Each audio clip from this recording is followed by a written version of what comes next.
अति जलद व अचूक बातम्यांसाठी पाहत रहा महामीडिया 24 सदैव तत्पर।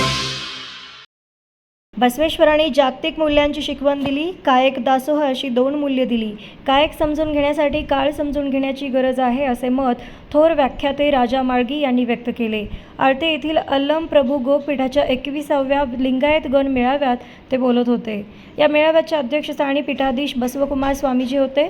बसवकुमार स्वामीजी म्हणाले, माता महादेवी यांच्या संकल्पनेतून आळते योगपीठाचा विस्तार आणि विकास होत आहे। बसवेश्वरांनी 12 शतकात बसव मंडपाची संकल्पना मांडली। सर्व जाती धर्मांच्या लोकांना लिंगायत धर्माच्या छताखाली आणून सामाजिक विकास केला। सुरुवातीस बसवकुमार स्वामीजी यांनी अल्लम प्रभू मंदिरातून दिव्य ज्योती प्रज्वलित करून कार्यक्रमस्थळी आले। बसव मूर्तीचे पूजन करण्यात आले। स्वागत प्रास्ताविक लिंगायत सेवा संघाचे अध्यक्ष अण्णासाहेब शहापुरे यांनी केले। सूत्रसंचालन नम्रता होडगी तर शरद पाटील यांच्या हस्ते ध्वजारोहण करण्यात आले। सामुदायिक प्रार्थना अल्लम प्रभू जयंती सोहळा साजरा करण्यात आला।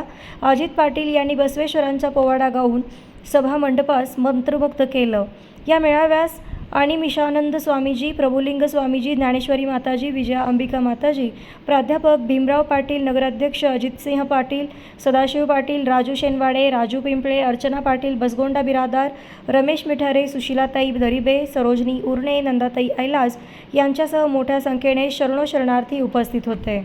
तर मग चला सबस्क्राईब करायला विसरू नका महामीडिया 24 न्यूज चॅनलला। महामीडिया 24 सदैव तत्पर।